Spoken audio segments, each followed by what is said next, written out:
What's happening, pimpin'? Welcome back to On The Real. Now, I know I'm a little late on this Jungle Book review, but I've been working on some stuff behind the scenes that I hope you guys will like, so stay tuned in the near future. A lot of changes to be made around here. But for now, let's get into the Jungle Book, pimpin'. Leg up.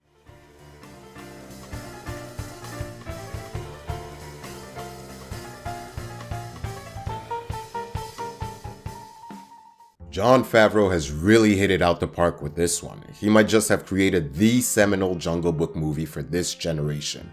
The way he blends the most photorealistic imagery with incredible voice talent is spectacular. This film manages to follow up the classic 1967 animation film and introduce a whole new generation of fans to this timeless tale about growing up and finding one's place in the world.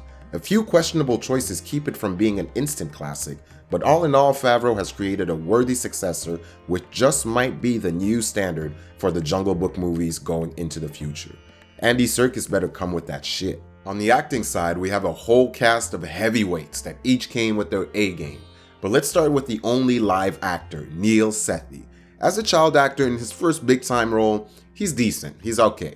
As a child actor with nothing but green screens around him, he's solid. Now let's be real, he didn't have much to play with and sometimes it shows, but all in all, it's a great performance. Now the rest of the cast are veterans and they show it. Lupita sounds very maternal and different enough from her own speaking voice that the illusion is well maintained.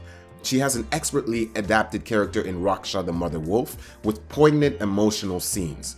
Ben Kingsley, on the other hand, was everything Bagheera should be. He was sarcastic, he was wise, majestic, but caring as well. He plays the straight man role, the voice of reason embodied in the powerful Black Panther.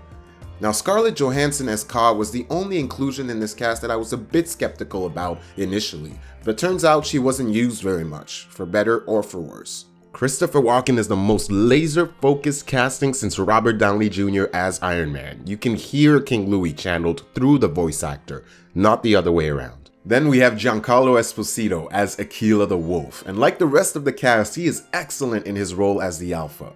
But the two breakaway stars here are Bill Murray as Baloo the Bear and Idris Elba as Shere Khan the Tiger.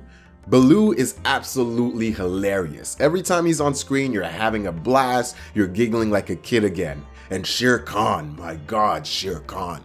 Idris is about his business. He is the classical, intimidating, eloquent, and magnetic villain.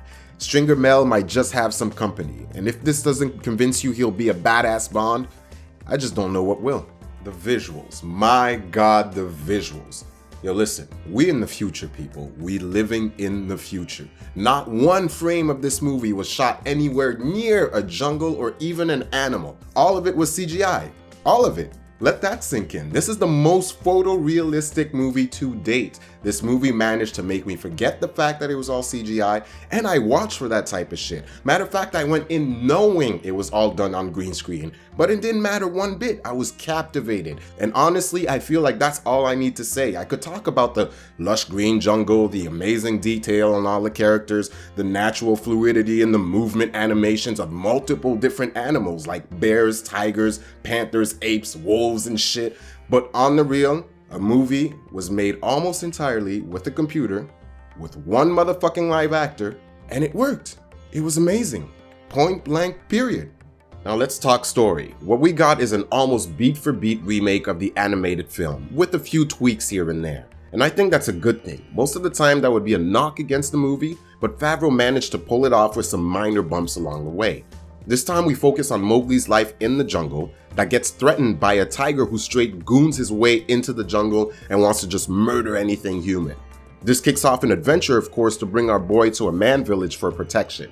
And this might seem like a kid's movie, but without spoiling anything, things get pretty dark very early on in the movie. I mean, it's not too graphic, but something to think about if you're bringing along young children. We also get a few plot points like Mowgli using instruments and techniques no one should have really been around to teach him, but those are minor details. All in all, things are solid enough in the story department, and the movie is structured to sweep you up for the ride.